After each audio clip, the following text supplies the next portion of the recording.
Hey everyone, welcome back to Cedarbrook Park Zoo and our final addition to the oceanic section, Wings of the Tropics, a spectacled flying fox exhibit. Now, I'm going to be honest, this is actually the first time I've ever built a walkthrough exhibit. And that's really weird considering I've had the game since launch, but I didn't play the game when the update came out. So that would make sense. Never really experienced the whole idea of a walkthrough exhibit. So I had to find some inspiration on what to do here. So I do want to give a shout out for Adamup because his tutorial video on walkthrough exhibits really helped me to understand what I wanted to build here. Now, I will say it's kind of frustrating working with walkthrough exhibits in the sense that you don't really have as much freedom as you would normally have with any normal habitats that you would build. But that being said, I'm really happy with what I've accomplished with this.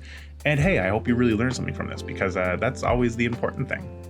So when it comes to working with walkthrough exhibits, there's two ways to kind of go about everything. The first way is you can use the predefined walls. In this case, you can go with a mesh wall.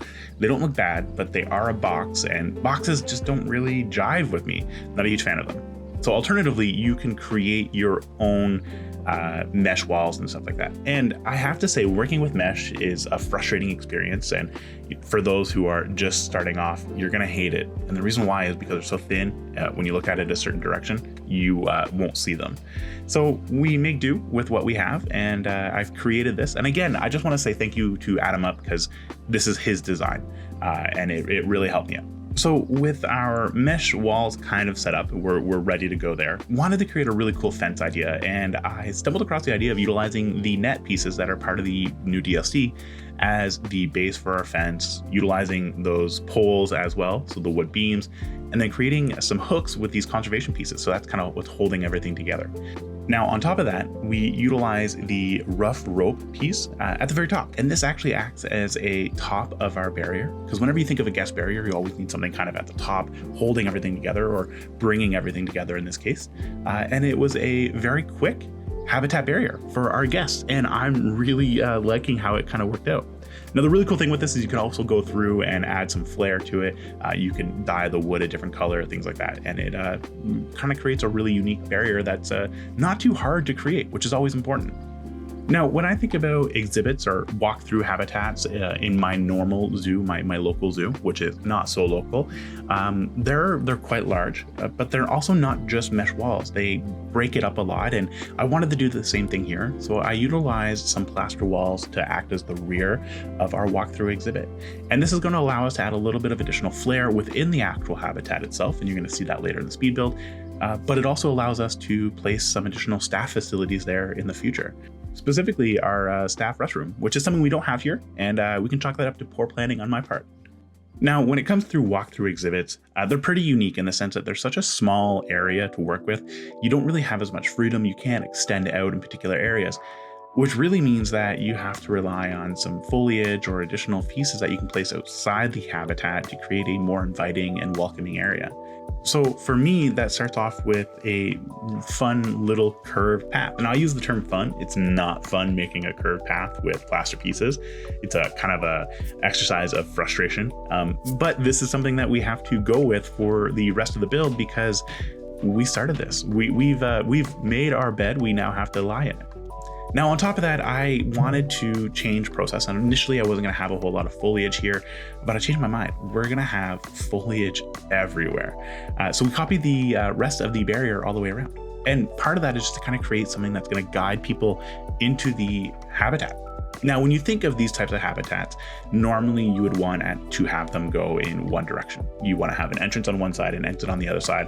This allows your guests to flow through in a smooth manner. You're not going to run into any like traffic jams or anything like that. People running into each other in the middle of the habitat, because we have to think of the safety of the animals. We don't want to have altercations occurring on the inside of our walkthrough experience. So to that end, we create these two paths, and can't create one-way directional paths in this game, but we're going to envision that there are one-way directional paths. Now, I placed two trees arching over our entrance and exit, and this really is to signify your guests leaving Cedarbrook Park Zoo and entering into the Wings of the Tropics, which is where we're going to find our spectacled flying foxes. And it's really just meant to break up the really man-made environment and kind of going into this lush, majestic area. Now, when I first started planning out this build for our spectacled flying fox, I had this idea, this crazy idea of having 2 walk-through exhibits next to each other. And while the bats could never cross from one exhibit to another, as far as I know, the idea behind it was we would have like something on the outside, this lush environment, and then on the inside, they would have this cave. And I thought it was a cool idea. I was like, oh my God, this is gonna look really awesome. And that was the entire idea, just creating something unique and really cool.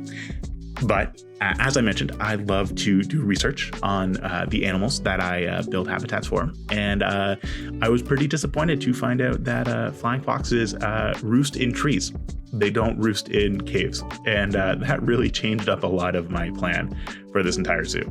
And that was so disheartening to realize, because I had this really cool idea. So maybe in the future, when we do another walkthrough exhibit, we're going to work with the entire idea of creating this hybrid walkthrough exhibit experience with 2 separate areas that people can kind of go through and really just enjoy and experience and see the interior and the exterior. I think that would be really cool. As you can tell, I have quite a few harebrained ideas, and whether or not they're doable in Planet Zoo, I think is the $1 million question. Now, let's talk about this rear wall that we created earlier. There's a few things that you can do with a wall in Planet Zoo to break up how flat it is and how boring they look. And my favorite way of kind of utilizing this is to build the idea of creating this 3D effect with other pieces. In this case, I went with the conservation cladding and some European rustic rocks to act as the base, and then kind of just copying this all the way through. And it creates a really unique theme for the entire build. Just adds a little bit of extra color, a splash of personality, and you can do so much more with this overall build. And you're actually going to see that later in the build. Now, we've finally finished with the majority of our builds. We're time for us to work on the interior of our walkthrough exhibit. So this is the one part that I was surprised about. I thought we would have more control over where to place all the enrichment items and stuff like that, and we don't. So I was kind of a little shocked when that happened, and we had to change up process. So in order to keep with the theme of entering into this really cool lush environment that's not part of Cedarbrook Park Zoo, I utilize a lot of the trees to cover all of these poles from the enrichment items. And this actually worked really well because it hid all of these man-made objects. But on top of that, it had this really cool effect because they were sticking through a lot of the mesh. You can kind of see it sticking through a little bit. It actually made the mesh seem even less obtrusive. It was very low key, and it really kind of just worked. Now, even though I say that, we are dealing with quite a few metal structures, and I had this really cool idea of utilizing a lot of the vines just hanging off, and it's almost like somebody placed this piece here a long time ago, and nature has grown up and enveloped it, and now our spectacled flying foxes are using it as part of their home. And it kind of fits with the entire theme, and I'm really happy with how it kind of turned out. Now, with the majority of our foliage placed, it's time for us to start on some rock work. And who doesn't love faux rocks? So of course, utilizing some colors to kind of blend it in a little bit easier with the entire idea of having this tropical zone. Place quite a few rocks and then use the same method, which is you place them all on the same piece and then you sink them down to the ground. And you get this really cool environment. Now, on top of that, I wanted to not have a concrete path. So I love the idea of utilizing these oceanic driftwood flooring pieces, and they will act as the path for all of our guests to walk on. And this really kind of speaks to that theme of walking into a whole new area. Now, I do want to take a little bit to kind of talk to you guys about what's next for Cedarbrook Park Zoo. We have finished with the 5 animals from the Oceanic DLC package, and now it's time to focus on next steps. So after speaking with the community and in the Discord a little bit, I've decided really that we are going to go forward with a new dingo habitat. I have never, again, built a habitat for dingoes. I've built habitats for wolves and stuff like that. So dingo's going to be a new one. I'm really excited to it. And the idea is that it kind of ties in with this whole oceanic section, so we don't have to kind of go too far out. Now, I would love to get your feedback on what you would also want to see next in Cedarbrook Park Zoo, because this is how we can shape and build up from here. So feel free in the comments below to leave what you think should be our next animal, or what animals you would love to see in Cedarbrook Park Zoo, and we can definitely add it to part of the poll and see what everybody else wants to have. I would love to build something that you guys really want to see, and that's important to me. Now, on top of that, we also want to poll for some names for our new dingoes. So if you have a name that you want to have for a dingo, put in the comments below, or if you're in the Discord, shout it out in the Discord. Either works. Now, I am super excited to introduce Mavis, Luna, Ember, and Echo, our 4 female flying foxes, and Dusk, Speckles, and Orion, our 3 male flying foxes.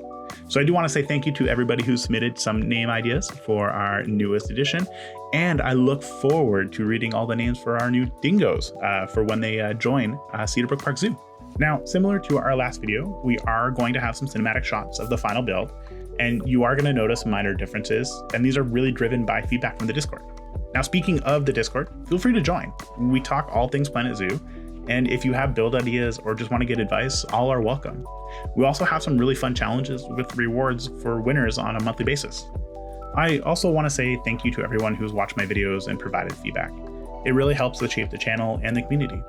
Of course, feel free to subscribe or like the video, but no pressure at all. Otherwise, I just want to say welcome to Wings of the Tropics, and thank you for all of your support. And as always, ciao for now, everybody.